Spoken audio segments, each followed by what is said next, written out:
17 août 2006, au large du Portugal, une tempête a fait chavirer un trimaran. À l'origine, c'est une belle histoire. C'est l'histoire d'un sauvetage de 2 rescapés, Thierry Bey, Corinne Caspar. Les premières images, c'était curieux et donnait l'idée d'un sauvetage de personnes, de Français, qui a été fait par la marine portugaise, et apparemment c'était bien. C'est un chimiquier espagnol qui les a repêchés quelques heures plus tôt. Corinne Caspar, 48 ans, et Thierry Bell, 51 ans, sont français. Ils se disent frères et sœurs et viennent de vivre une nuit épouvantable en pleine mer. Un naufrage que Corinne Caspar va raconter plus tard dans une lettre adressée à sa mère.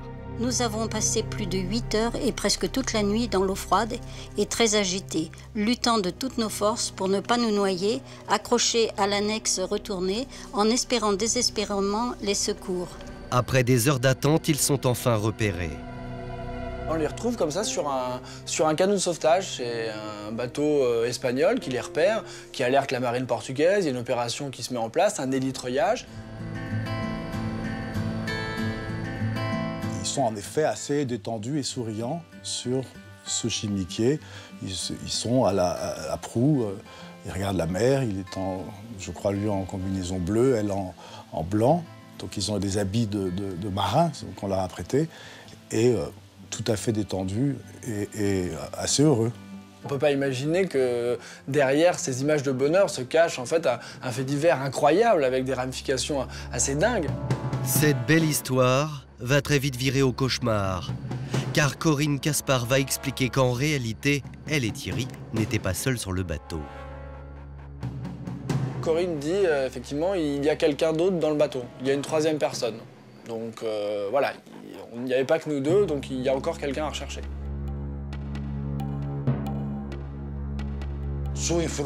Je suis informé vers 9h15 qu'il y a une 3e personne à bord.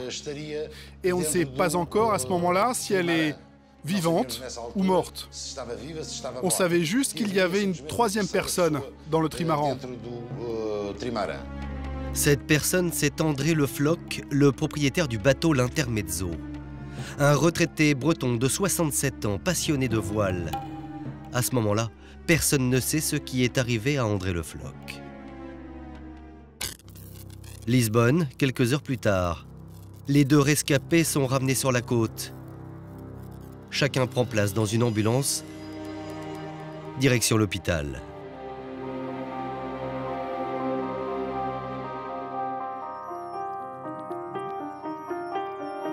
Thierry Bey et Corinne Caspar sont amenés à l'hôpital parce qu'ils sont quand même restés quelques heures dans l'eau, donc ils souffrent d'une légère hypothermie et de blessures légères et superficielles, mais qui nécessitent néanmoins un suivi et un contrôle médical. Thierry et Corinne sont attendus pour des examens médicaux à l'hôpital Curie Cabral de Lisbonne. Dans l'ambulance, Corinne Caspar semble très nerveuse. Elle dit s'inquiéter pour le passager resté à bord. Qu'est-il arrivé à André Le Floch? Pourquoi n'a-t-il pas pu sortir du bateau? La police attend les 2 rescapés à l'hôpital pour en savoir plus. La police judiciaire de Lisbonne a été appelée à intervenir. Elle s'est rendue à l'hôpital, mais c'est à ce moment-là qu'on a suspecté qu'il était arrivé quelque chose qui avait mal fini avant le naufrage.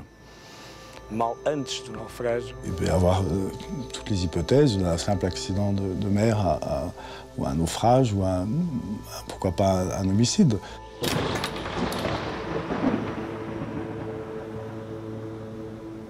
À l'hôpital, elle détaille sa version, un policier qui l'interroge.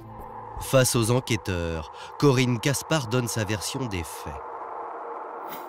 Selon elle, tout a commencé 5 jours plus tôt à Olaon, un port du sud du Portugal. Elle était assise dans un jardin au bord de la mer et quelqu'un s'est approché, M. Le Floch, qui a commencé à parler avec elle. Et après a évolué la conversation sur le bateau, sur un voyage éventuel. Il lui avait paru très sympathique, il lui rappelait son grand-père. Il lui a dit que souvent il emmenait des amis faire une croisière et qu'il leur a proposé de les emmener faire une croisière. Cette version qu'elle raconte aux enquêteurs, Corinne l'écrit aussi dans une lettre à sa maman. Notre affaire est toute simple. Nous sommes partis faire une mini-croisière avec André. Nous devions longer la côte et revenir à Villarreal, petit port à côté de la frontière espagnole, où nous avions laissé notre voiture. Les 3 passagers mettent les voiles le 15 août, direction la pointe sud du Portugal. À bord, l'ambiance est plutôt détendue. Mais le lendemain, alors que la mer est de plus en plus forte, la croisière vire au tragique. Dans la cabine, en préparant le dîner avec monsieur Le Floch, Corinne Caspar dit qu'elle est agressée sexuellement. André Le Floch lui aurait à un moment dit, pendant la traversée, la croisière, qu'elle allait payer le prix du voyage. Monsieur Le Floch s'est approché et pendant quelque temps a essayé de la ploter, de la provoquer, de la tripoter, une certaine façon de la harceler. Et puis de la violer.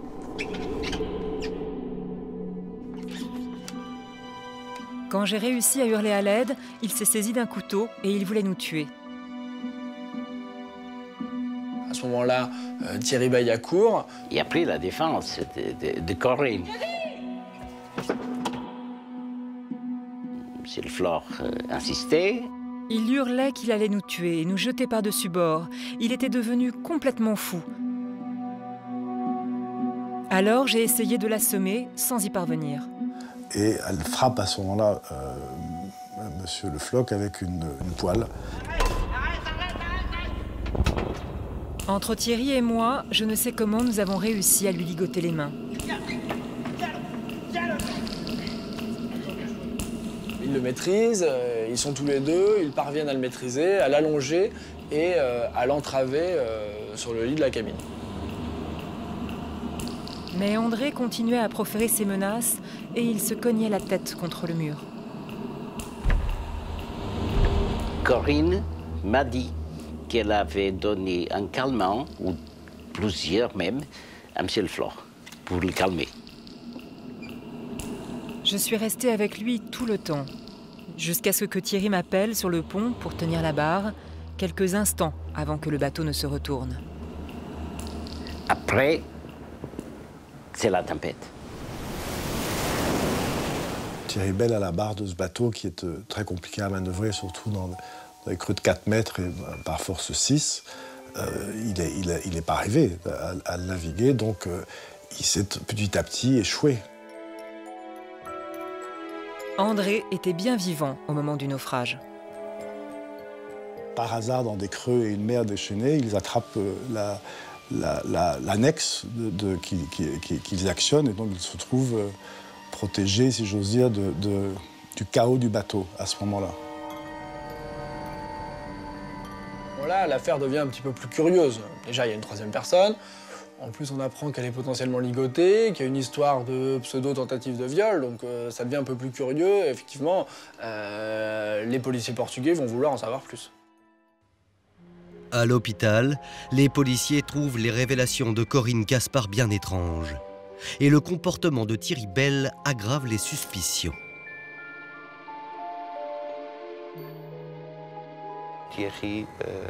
Thierry veut sortir de l'hôpital et demande du coup à signer une décharge de responsabilité pour sortir de l'établissement. Tout de suite, le personnel hospitalier a hésité à le laisser partir. Alors que Corinne raconte son histoire de tentative de viol non consommée à un policier, Thierry Bell essaye de s'échapper de l'hôpital.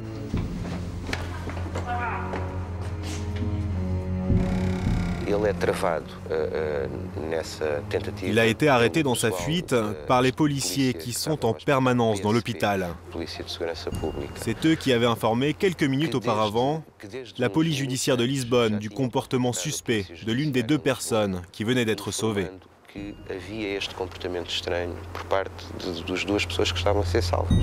La suspicion va s'installer à ce moment-là. Le lendemain, Thierry Bell et Corinne Caspar sont transférés à Lagos, une ville du sud du Portugal. Ils sont présentés devant le juge du tribunal qui veut prendre leur déposition.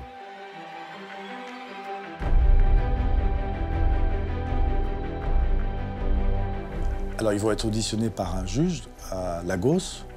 C'est la région compétente, c'est dans l'Algarve, c'est dans le sud du Portugal.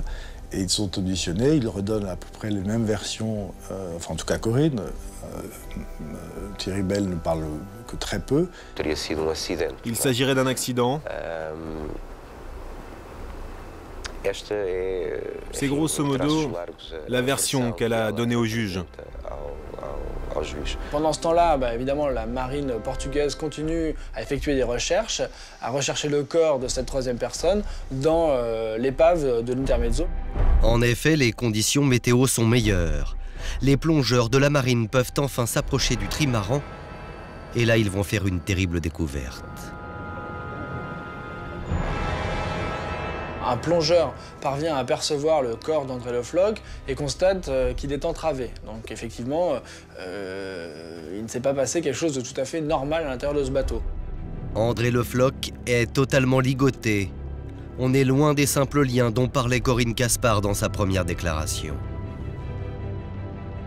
Le corps, de toute évidence, est mort de façon très suspecte. Il est ligoté, il est recroquevillé. Donc évidemment, ça met le juge en face d'une réalité que ni Corinne Caspar ni Thierry Bell ne lui donnent. Ils sont mis en examen pour homicide et transférés dans une prison de Portimao pour Thierry Bell et je crois au Démira, la prison des femmes pour Corinne Caspar. Après plus de 10 heures d'audition, Corinne Caspar et Thierry Bell sortent menottés du tribunal par une porte dérobée. En effet, à la télévision, c'était impressionnant.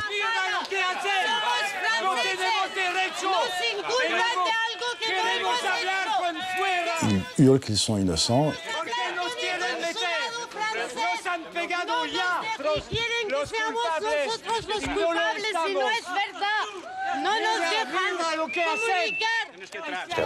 Ils disent qu'ils sont victimes d'une erreur judiciaire et ils demandent de l'aide aux journalistes. Ils disent alors, s'il vous plaît, aidez-nous.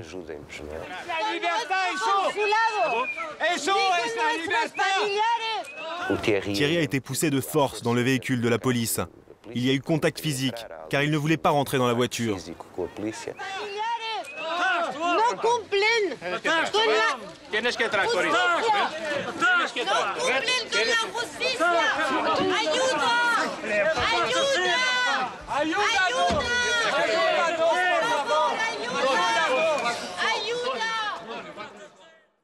En France, tout le monde a été marqué par cette image parce qu'on voit deux personnes sortir un petit peu en furie, le visage émacié, criant, hurlant leur innocence, un petit peu dans tous les sens, hébétés. Donc c'est des images assez fortes qui ont beaucoup marqué l'opinion et des photos qui sont passées dans tous les médias français. Deux simples rescapés d'un naufrage, Corinne Caspar et Thierry Bell sont maintenant considérés comme des meurtriers.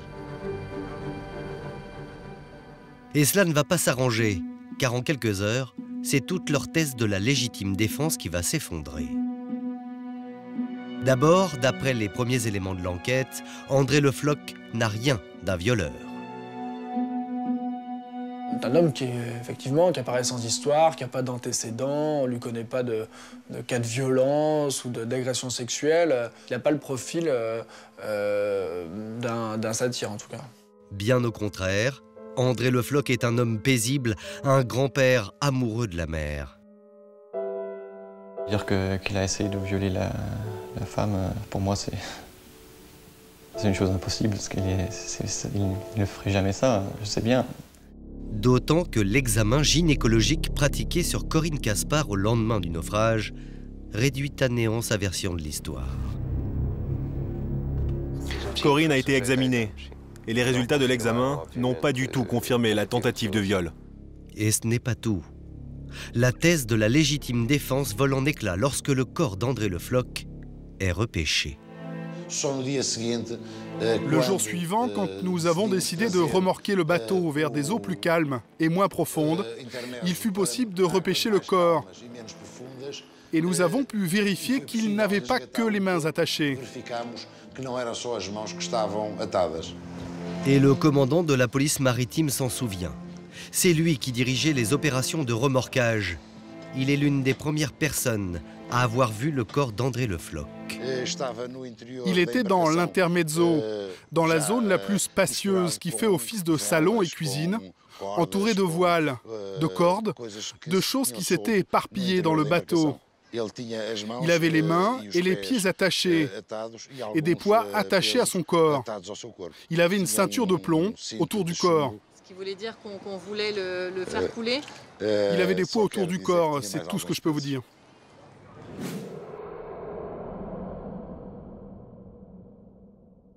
C'est un homme qui est recroquevillé.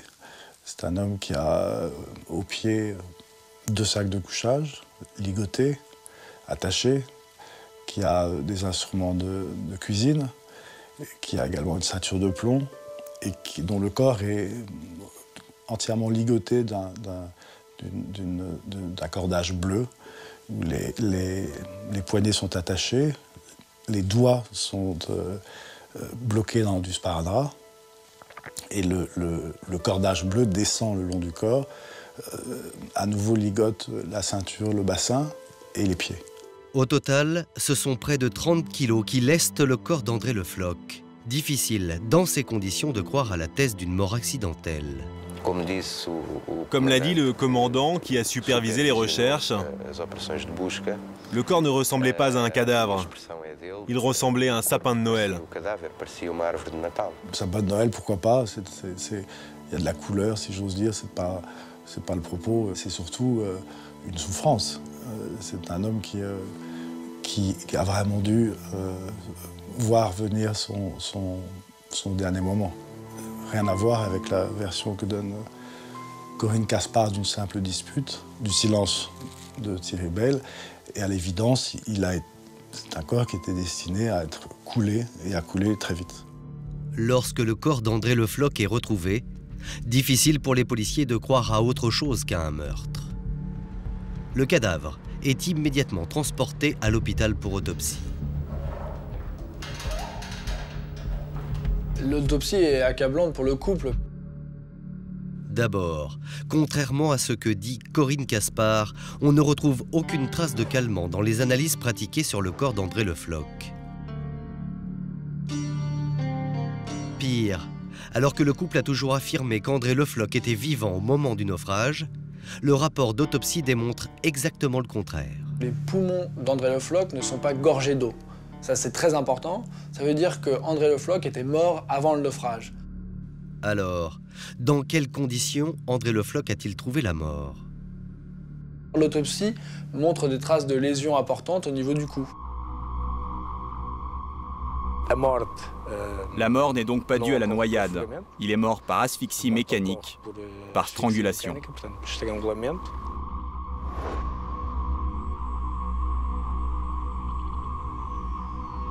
On en conclut que André Le Floch est mort avant le naufrage et qu'il a été ligoté et abandonné dans le trimaran.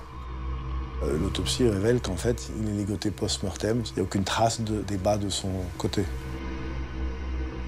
Effectivement, c'est des indices à charge contre le couple. Absence de toxiques, strangulation manuelle, ligotage post-mortem. La version de Corinne Caspar et Thierry Bell est anéantie. C'est pas la tempête qui a tué André Le Floch, il est mort avant, c'est indéniable, c'est certain, c'est définitif. Et Corinne et Thierry Bell, dans le même temps, s'accrochent toujours à cette version qui ne tient pas une seconde la route. En effet, Corinne Caspar et Thierry Bell continuent de nier l'évidence. Ils se disent toujours innocents de la mort d'André Le Floch, comme l'indique cet enregistrement. Et alors il est mort de quoi? J'en sais rien, moi. Il peut s'être cogné la tête ou il peut être... Moi, la dernière fois que je l'ai vu, il devait être minuit ou 1h et il était parfaitement vivant. Alors, malgré les preuves qui s'accumulent contre eux, Corinne Caspar et Thierry Bell seraient-ils des innocents accusés à tort? Ou bel et bien des meurtriers? La police poursuit son enquête en fouillant cette fois dans le passé des deux suspects. La personnalité de cet étrange couple, Thierry Bey et Corinne Caspar, évidemment au cœur de l'enquête et intéresse beaucoup les médias, l'opinion. D'emblée, les deux expliquent qu'ils sont frères et sœurs. Mais il n'y a aucun élément qui tend à le prouver, ils n'ont pas le même nom, les papiers n'établissent pas cette filiation. Pour en avoir le cœur net, la police va donc procéder à des analyses pour éclaircir le mystère des liens de parenté qui unissent réellement Corinne et Thierry. On a demandé des tests ADN pour déterminer s'ils étaient frères et sœurs. On s'interroge beaucoup sur leur relation. Sont-ils effectivement frères et sœurs? Sont-ils amants? C'est une relation qui semblait être plus qu'un couple amoureux, un couple frère-sœur.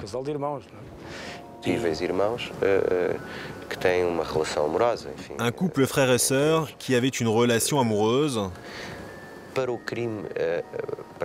Du point de vue de l'acte criminel, cela n'avait que peu d'intérêt qu'ils soient frères et sœurs. Mais pour la presse, c'était une bonne histoire. Et de fait, les résultats l'ont prouvé. Ils sont bien frères et sœurs. Thierry Bell est bien le demi-frère de Corinne Caspar. Mais leurs routes ont mis bien longtemps à se croiser, car Thierry Bell a une singulière histoire.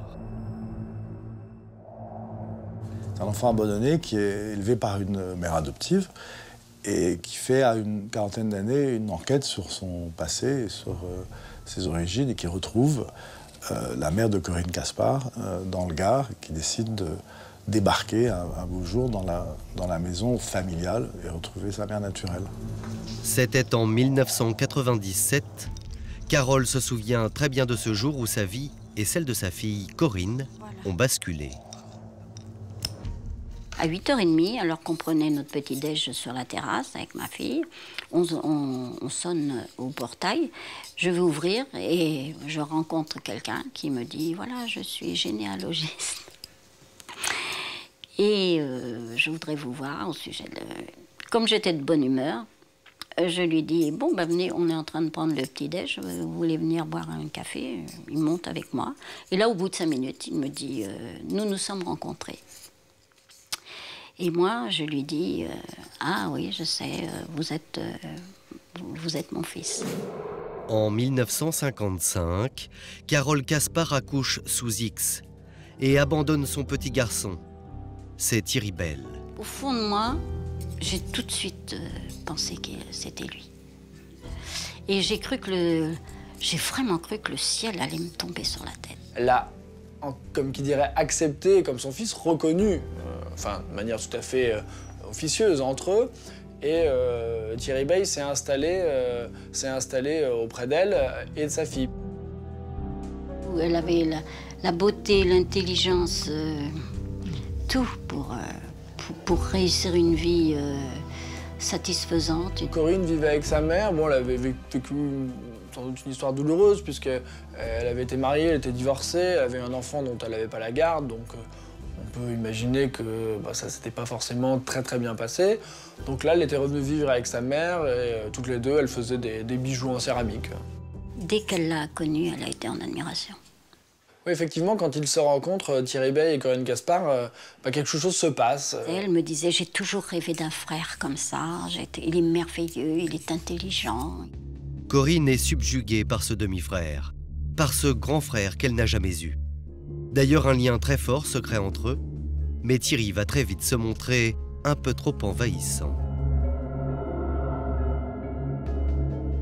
C'est un personnage un peu hors du commun qui va bouleverser les habitudes de la maison jusqu'au décider de ce qu'on va avoir dans son assiette le midi et le soir. Petit à petit, il régentait complètement la maison. C'était sa manière à lui de vivre. Et on devait adopter sa manière. Je crois que la mère n'en peut plus et à un moment donné, Corinne dit s'il part, je pars avec lui. Je lui demandais de partir pendant un petit moment. Je ne le mettais pas à la porte, je lui disais simplement de s'éloigner. Et là-dessus, il m'a dit « Tu ne m'abandonneras pas une deuxième fois ». Corinne m'a dit « Si Thierry part, je pars avec ». En 15 jours de temps, il avait mis le bordel dans la famille. 1997, Corinne et Thierry s'installent ensemble près d'Alès. Et rapidement, le couple fait jaser. Dans le village, je crois, le bruit court assez vite qu'ils ont une relation incestueuse.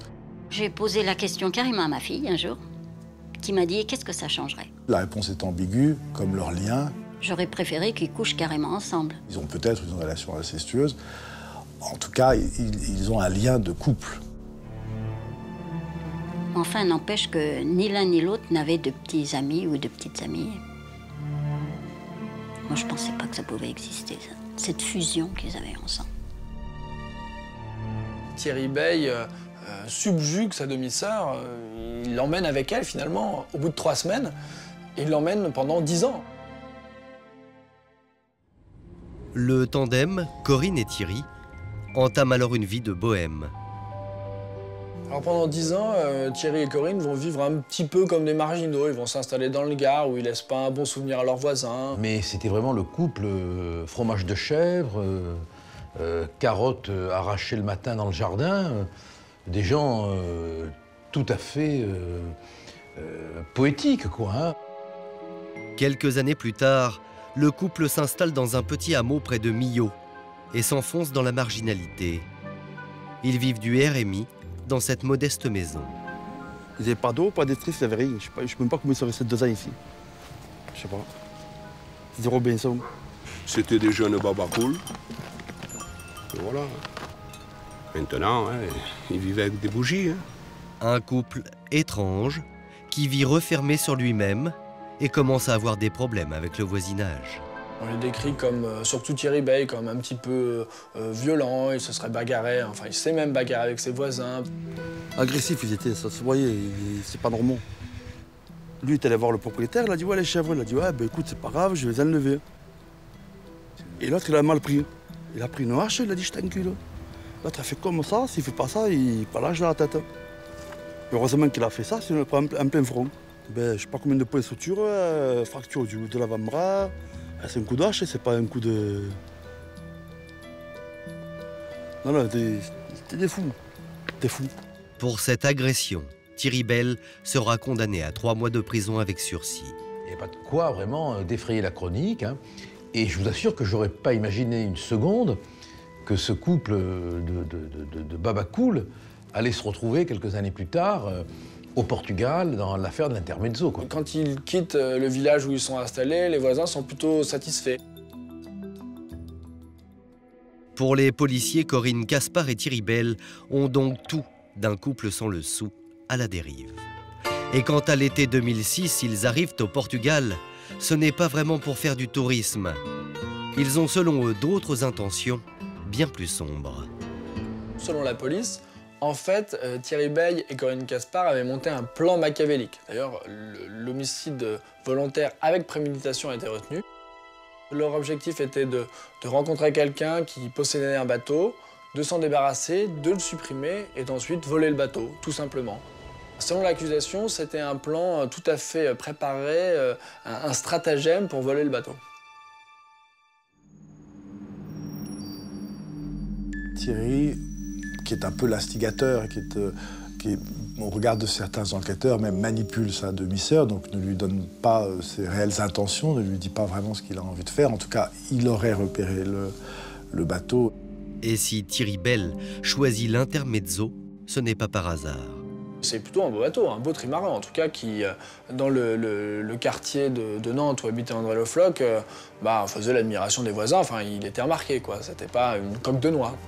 En effet, c'est sur cette Formule 1 des mers que le navigateur Olivier Moussy a participé à la route du Rhum en 1982. C'est un bateau exceptionnel qui peut aller jusqu'à des vitesses de 28 à 30 nœuds.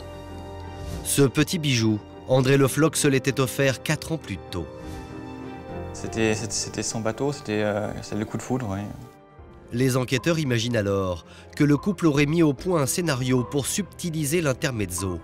Et voici comment cela se serait passé. Corinne aurait servi d'appât, c'est-à-dire aurait été un peu le leurre et la porte pour faire arriver Thierry dans l'idée, vraisemblablement, de s'emparer du bateau. Une fois le propriétaire du bateau identifié, Corinne aurait commencé son approche. Corinne voit un homme qui lui rappelle, dira-t-elle aux enquêteurs, son grand-père, et elle s'approche pour lui parler. de choses et d'autres. Et il se trouve que cet homme a un bateau qui est l'Intermezzo. Corinne a abordé seule André, ce qui semble étrange. Parce que quand on voyage à deux, on se présente à deux. Elle l'aborde donc seule. Et tout indique qu'il s'agissait d'une tactique de séduction. Alors pourquoi André Le Floch? Parce que c'était un homme, un navigateur solitaire. Il était peut-être plus sensible d'une certaine façon à la tentative de séduction de Corinne. Corinne réussit à se faire inviter par André à bord du bateau. La veille du départ en croisière, elle vient visiter l'Intermezzo. Là encore, elle est seule.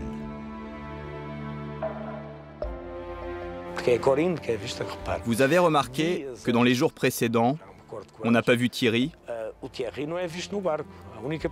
C'est Corinne qui était seule sur le bateau avec André.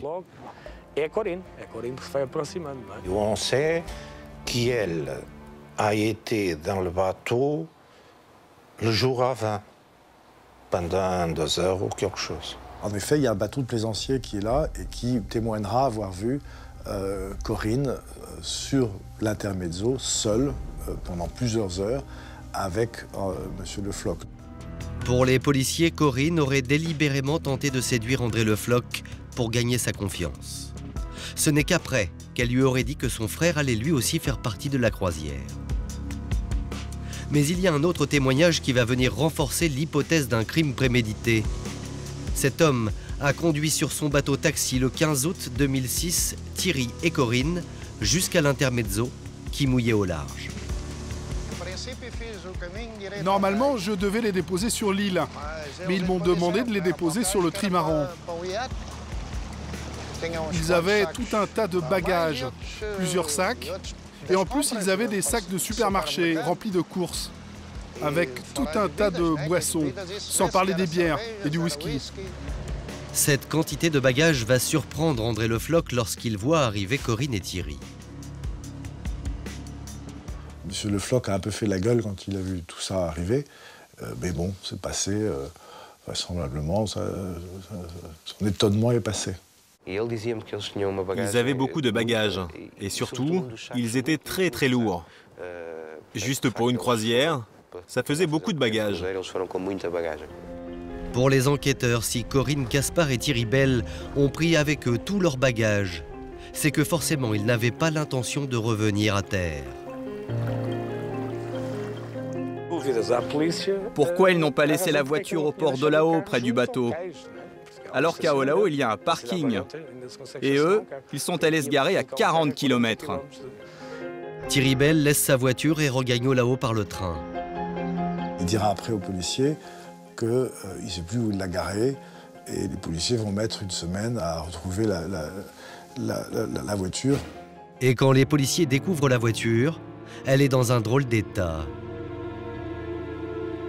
La voiture, qui semble abandonnée, est dépourvue de plaques d'immatriculation. Les plaques ont été enlevées. D'après les policiers, c'est Thierry Bell qui aurait lui-même démonté les plaques d'immatriculation. Ils n'ont pas juste retiré leurs affaires, ils ont enlevé tout ce qui pouvait les relier à la voiture. Pour la police, c'est beaucoup d'ombre dans ce dossier. Il y a d'abord ces bagages que Corinne Caspar et Thierry Bell ont embarqués sur l'Intermezzo. Pour les policiers, cela prouve qu'ils ne voulaient pas retourner à leur voiture, mais pour leur défense, il y a une explication toute simple. Oui, explication qui m'a été donnée, c'était dangereux de laisser des affaires dans la voiture. Ça attirerait l'attention des éventuels voleurs. C'était normal pour eux de voir avec eux les affaires. Et puis il y a leur voiture retrouvée sans plaque d'immatriculation. Le couple voulait-il brouiller les pistes? Non, répond leur avocat. Le véhicule a stationné pendant longtemps. Il n'est pas impossible qu'on ait piqué les plaques d'immatriculation précisément pour s'en servir. Mais surtout, les policiers ont été incapables de percer un mystère. Qui a tué André Le Floch? Corinne Caspar ou Thierry Bell? Aujourd'hui, policiers, avocats, journalistes ne peuvent qu'échafauder une hypothèse.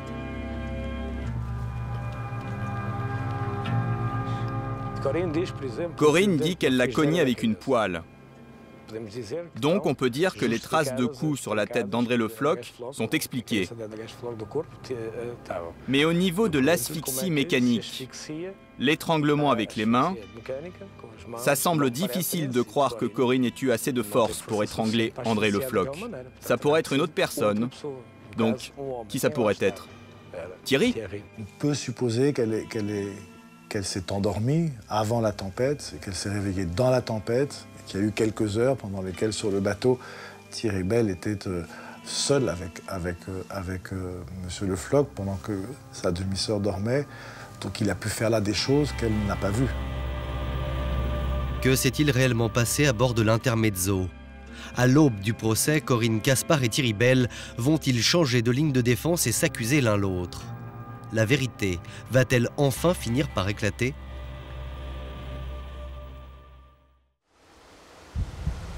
Le 24 octobre 2007, un peu plus d'1 an après le début de l'affaire de l'Intermezzo, le procès s'ouvre devant le tribunal de Lagos. Les deux Français risquent gros, 25 ans de prison, la peine maximale en droit portugais. Pourtant, le couple semble serein. Dans une petite salle du tribunal, bondée de journalistes et de badauds, ils avaient l'air calmes. C'est la première fois depuis 14 mois que le couple se retrouve côte à côte. Elle est plus apaisée, peut-être lui plus nerveux, plus sec, plus électrique. Et dès le début de l'audience, c'est le coup de théâtre. Et le magistrat a lu l'accusation et a posé la question. Est-ce que vous voulez vous prononcer sur cette accusation? Il avait une traductrice. Ils ont dit, les deux, non. J'étais stupéfié. Contre toute attente, Thierry et Corinne n'en font qu'à leur tête et ne suivent aucun des conseils de leur avocat. Et ce que j'ai vu, c'est que Corinne et Thierry se sont tournés vers l'audience, surtout composée par des gens de la presse, portugaise, française et d'autres, je crois. Ils ont commencé à crier contre la justice portugaise. Je crois que Corinne et Thierry Bell ont commencé à lancer des petits bouts de papier marquant qu'ils étaient innocents, que c'était une conspiration. Les deux accusés prennent tout de suite de haut les magistrats. Visiblement pour eux, ce n'est pas dans la salle d'audience que se joue le procès, mais dans les médias. Ils n'ont pas considéré les juges. Ils ne se sont pas adressés aux juges. Ils ont parlé à l'opinion publique. Ils ont parlé au-dessus de la tête des juges. C'est là que j'ai pris la décision où elle s'approchait d'abandonner le dossier. Dès la première journée, en effet, Maître Villard jette l'éponge. L'audience est suspendue. 3 semaines plus tard, le procès reprend avec un avocat commis d'office. Mais cette fois, c'est surtout Thierry Bell qui assure sa défense. Il veut avoir la première place. Mais il n'est pas le seul, hein. C'est son procès. Et ça, c'est dramatique. Parce que ça a un effet sur les juges de piétinement de leur propre narcissisme. Ils agissaient comme des avocats. Ils ne disaient pas les faits. Ils donnaient des arguments. La défense de Corinne et Thierry s'avère catastrophique. Pendant toute l'instruction, pendant tout le procès, ils étaient toujours dans les innocents du début. Ça a été constamment sa ligne de conduite. Elle n'y était pour rien. Et son compagnon, son frère, n'y était lui également pour rien. Ils n'ont jamais varié. Voilà, André Le Floch a tenté de violer Corinne Caspar. On l'a maîtrisé, on l'a entravé, mais quand on l'a abandonné dans le bateau, il était encore en vie. Voilà, c'est leur version. Seul problème, cette version ne permet pas d'expliquer l'état dans lequel le corps d'André Le Floch a été découvert. Par l'opération du Saint-Esprit, il s'est retrouvé avec 2 sacs de couchage, une ceinture de plomb. Ah, ça, quand même, il n'a pas pu être lesté par une intervention de Neptune. Hein. Bon, donc, il faut bien que des mains humaines l'aient lesté, cet homme. Hein. Et le procès a tourné court très vite parce qu'il n'y avait aucune... On n'a rien entrevu d'un bout de vérité et que leur thèse ne résistait à aucun examen. En à peine 5 jours, le procès est terminé. Le 14 décembre 2007, la condamnation va être prononcée. Mais juste avant la lecture du verdict, le couple va une nouvelle fois se faire remarquer.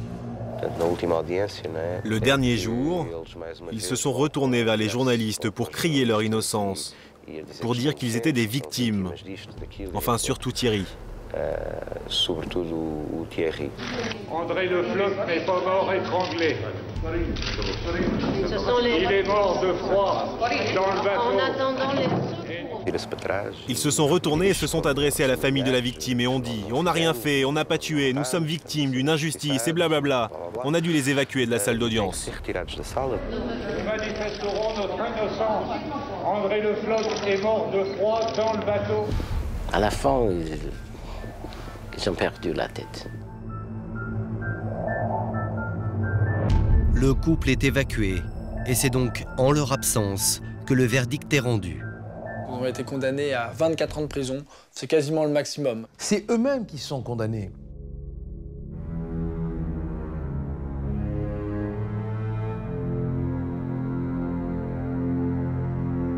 Aujourd'hui, officiellement, il n'y a plus de recours possible, ils ont tous été épuisés. Pour la justice, Thierry Bey et Corinne Caspar ont prémédité le meurtre d'André Le Floch. Ils l'ont tué à bord de l'Intermezzo.